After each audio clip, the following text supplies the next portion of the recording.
We begin the season of Lent, as we do every year, with the story of Christ's temptation in the wilderness. But as I mentioned a moment ago, this year we do so beginning with the story as it is told by Mark, which is not the story that we're all used to, which is the story as told by Matthew and Luke. Now, it's not that Mark tells a different story, or even a different version of the same story. It's just that Mark doesn't tell much of any story at all. He simply relates a fact. That fact being that he, Jesus, was in the wilderness for 40 days, tempted by Satan, and he was with the wild beast, and the angels waited upon him. That's it. That's all there is to the temptation story as told by Mark. Unlike the version of the story that we all know so well, there's nothing here about stones being turned into bread, nothing about Jesus being dared to throw himself off the pinnacle of the temple, nothing about his being offered dominion over all the kingdoms of the world. There's none of that. Neither are there any of those famous replies to Satan that Jesus gave, that one does not live by bread alone, but by every word that comes from the mouth of God. We don't hear that. Nor do we hear, you shall worship the Lord your God, and him alone you shall serve. Not even, you shall not tempt the Lord your God. None of them. Now, pretty obviously, these are not just trivial little details that Mark has omitted. They're what you and I think of as the heart of the story. So you can't help but wonder why. Why doesn't Mark tell the whole story? Well, one obvious possibility, of course, is simply that Mark didn't know the whole story, which would really not be all that surprising. After all, there's a great deal of material, both stories about and sayings of Jesus, that are found in the much longer Gospels of Matthew and Luke that are not found in Mark, which is a much shorter gospel for that very reason. Paul never mentions the story either, nor even alludes to it in his letters. Though given the subject, you'd certainly think he would have had he known the story. So maybe, just maybe, the story wasn't all that well known. And the fact that the story as told by both Matthew and Luke is so similar would lead us to believe that they had both got it from one and the same source, and maybe Mark just didn't know that source. That's a possibility.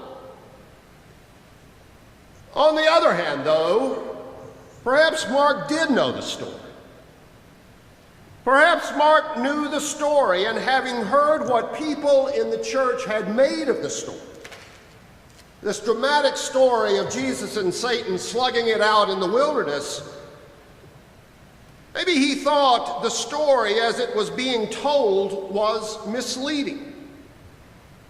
That people were making of the story something that just wasn't there. And as a result, taking away from the story the wrong impression of just what it was that had happened out there in the wilderness. And you can see how that might have been. Because one can read this story as it's told by Matthew and Luke in such dramatic fashion as to render nearly everything that follows something of an anticlimax.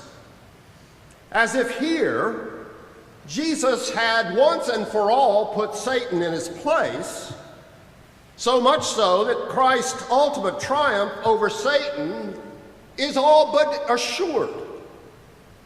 that while the battle is certainly not done, from this point on, there's no question as to who the winner is going to be. In fact, that is exactly how the famous English poet John Milton did read this story. And the way he then retells it even more dramatically in the second of his great epic poems, Paradise Regained. For Milton, building on the basis of the story as Luke tells it, Matthew and Luke are pretty much the same except for the order of the last two temptations. It's here in the wilderness, with Jesus standing firm in the face of the great tempter, that the human race regains the paradise it had lost when Adam and Eve gave in to temptation in the Garden of Eden. So for Milton, this was it. This is where the victory over sin and death was won. But while that may have been how Milton read the story, it's clearly not how Mark understands it. And it is why I am more and more inclined to suspect that though Mark did know the story, he intentionally played down its significance. To paraphrase Winston Churchill's famous statement during World War II, the words that are printed on the cover of your bulletin today, for Mark, this was not the end of the story.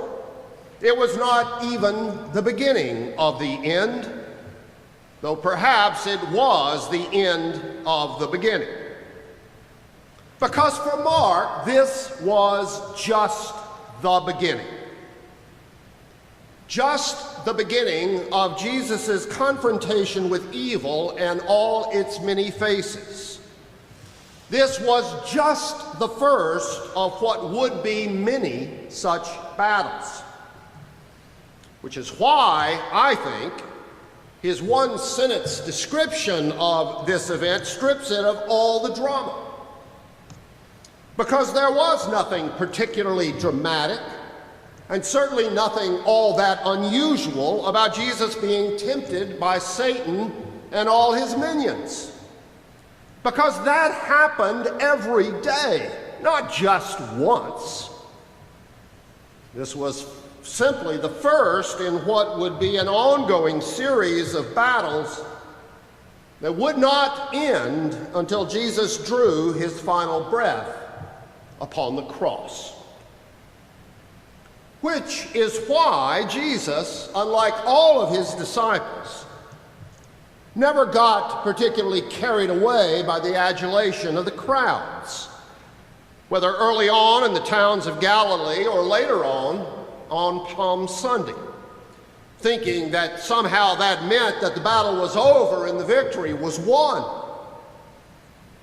Having seen evil face to face out there in the wilderness, Jesus knew that the battle was far from over, and therefore, while the fact that he had stood firm that day was a good thing, it wasn't exactly cause for a big celebration. Now, if that's how we view the temptation story, as a once-and-for-all victory of Jesus over Satan, then I think Mark was right. We've got the wrong idea. And if so, then his version of this story, his very short version of this story, can be a useful corrective. But I think we very often do exactly the same thing in our own lives, which is to say that we think of temptation as some dramatic confrontation that only comes along once or twice in our whole lives. And no doubt, temptation of that sort does sometimes confront us in such fashion. And I suspect every one of us could point to a few such moments in our lives. But the fact is, temptation comes in all sizes and in all guises.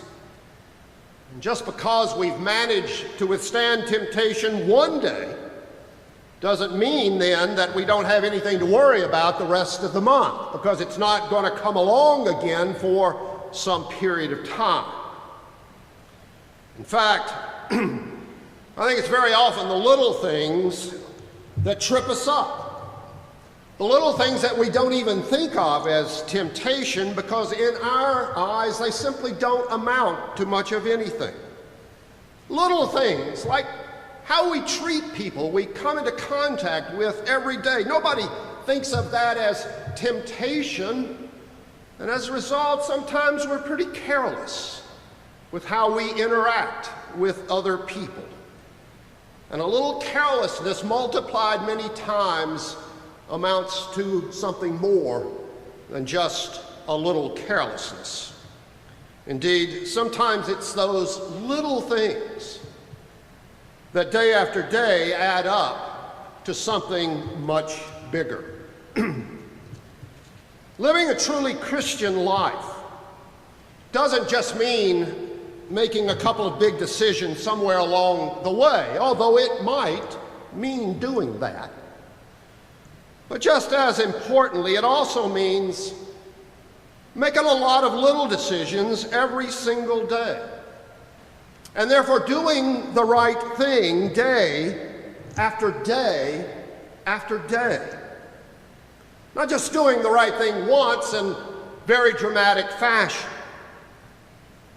For you see, as Mark, I think, knew full well, the most important thing you can say about Christ's temptation is not that he stood up that day to Satan, but that he did it again the next day, and the next day, and the next day, and the next day. And he kept doing it as long as it took. And what does that mean for us today?